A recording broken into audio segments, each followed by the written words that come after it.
Hey guys, welcome back to my channel. I know it's been some months since my last video and I'm sorry that I'm so late getting back to recording, but I'm back, I'm better, and I'm ready to shoot some videos out at you guys. But if it's your first time tuning in to my channel, welcome, subscribe, that would be amazing so you can keep up with everything that I'm doing here on my channel. And if you're not new, welcome back. Hey girl, hey boy, hey. But today's video is going to be all about heat damage. Now, I was speaking to my friend Haley about a week ago, and she was telling me how her hair has not been the same since she got her hair pressed out. So that sparked some inspiration on this video since I have had heat damage, and I know other people may have this issue. So I decided that I would like to share my tips and my tricks on what helped me grow from heat damage. So that's what this video is going to be about. Okay, so what exactly is heat damage? For those of you who don't know, I'm going to give a brief explanation on what it is. It's basically damage to your hair caused by heat. So if you have naturally curly hair, it can make the curl a lot looser than what it naturally would be. It would be, sometimes it can be so bad that the whole strand is straight. Like ain't no more curl pattern. It's just all straight because it's so damaged because of the heat. It don't have no more straight. There's no elasticity, there's nothing, just one straight strand. Now, I have had heat damage and mine was a severe case. Mine was really tight at the root and then straight. My hair was pretty long when I had it. It was like here. So it was just way down, damaged, and disgusting. So that was how mine was. And I decided, one day to get on YouTube and like research some stuff. And I'm like, my hair, it hasn't been the same since I was little. Yeah. In high school, I decided to do more research on natural hair care, and I realized that I did have heat damage, and I decided to at first learn about what it was, how to fix it, how to manage it. And I realized that there were two ways. I did find out there were two ways. It's either you transition and you cut it off piece by piece, bit by bit, or you just do what they call the big chop. And for a couple of months, I think maybe about 5 months, I was transitioning out of heat damaged hair, and I decided, I'm impatient. I wanted to just snip it all right away. I don't have time to be playing games and stuff. But I just decided to big chop, and the rest was history. If I can find a picture of what my hair was before a big chop, I will insert it in this video. I hope I can have, I think I might have some on my computer. But I'm just gonna give you some tips on how I managed through it, and the few months that I, did manage through it. I did see some improvement, but mine was so severe that I just wanted to trip it off. I can't speak. That I just wanted to snip it all off. Like, I did not feel like waiting. I don't have patience. I wanted to get right back to how it was before.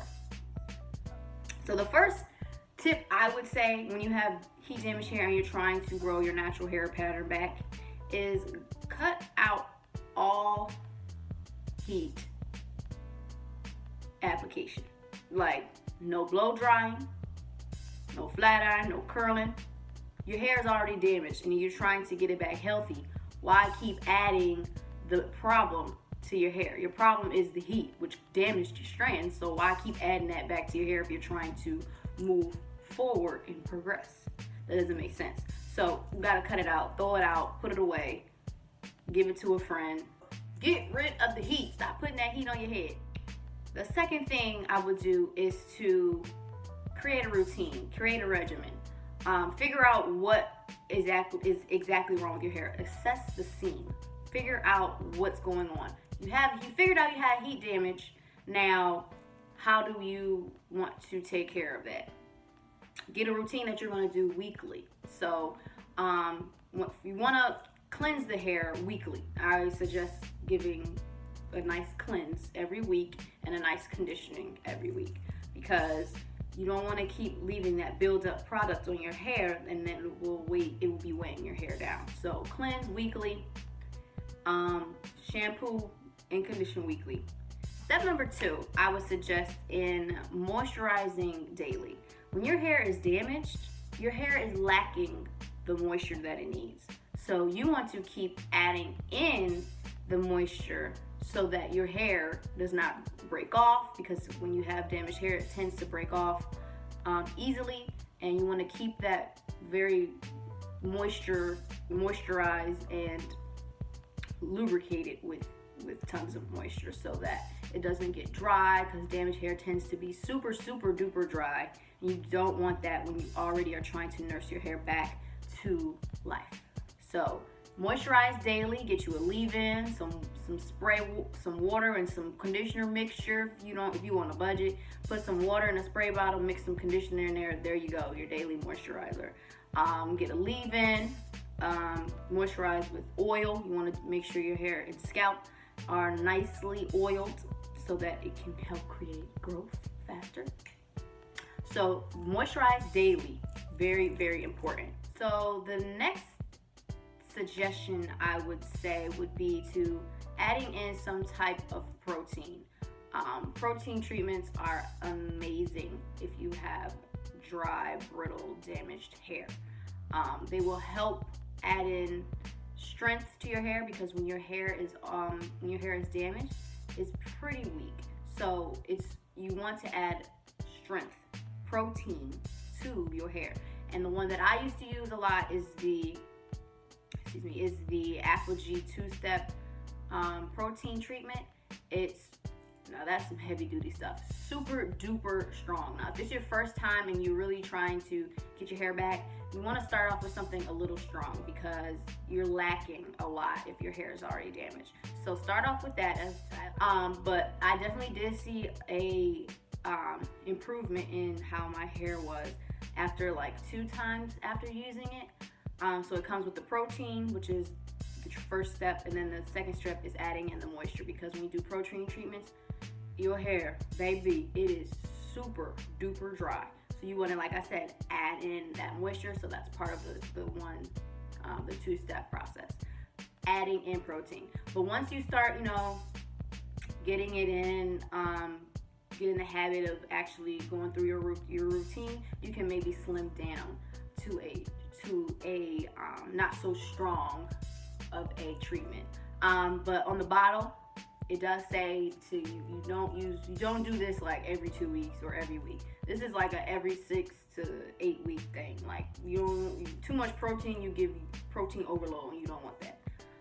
So definitely add in some sort of protein treatment when trying to nurse your hair back. And you may even see, if you don't have, like I said, a severe case like I did, you may even see your curl already starting to form again. But you definitely want to put this in your routine. Suggestion number 4 would be to deep condition. You want to add in deep conditioning into your weekly regimen. So after you after you cleanse and condition your hair, you want to then follow up with a deep conditioner, because sometimes deep conditioning, like it's in the title, is deep conditioning, heavy duty. Let it sit on your hair for at least 30 minutes to regain that moisture and some elasticity back to your hair. And you may even after deep conditioning, depending on which one you use, some of them have protein in it, some of them have extra dosage of moisture. There are tons of them out there. So depending on which one you decide to go with, you may also see after deep conditioning that your curl pattern is starting to reform. And you may not have like a severe case like I did. And suggestion number 5, I suggest you to continue to trim your hair more frequently. So I know they say, like every 6 to 8 weeks you're supposed to get your ends trimmed. I would go maybe every 4 weeks, every 5 weeks, if you really want to, you know, speed up the process, because you don't want to hold on to that dead hair. All it's going to do is weigh your hair down and break off. It's easy to break off. So I hear my friend always say, I don't want to cut my hair, I have this mess. Like, girl, let it go. It's dead. It's not going to do anything for you. Let it go. Let it go. Your hair will grow back. It's hair. It's going to grow back. If you take care of it, it will grow back healthy and luxurious and fabulous. So let the hair go. Stop holding on to old damaged hair. Let it go. Cut it off. Snip. Bye. So I hope my suggestions have helped you a little bit. If you've had heat damage, put in the comments what has helped you out in the past.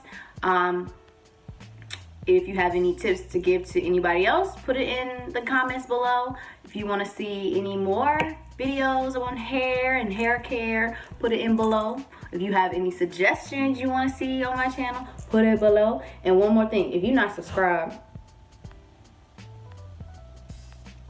what is you doing? Go ahead and subscribe. What are you doing? What you waiting on? You're missing out on all the fun. I told you I was on a hiatus, but I'm back and I'm better. And we produce it now. So let's go. Thanks for watching, and I'll see you in the next video. Bye.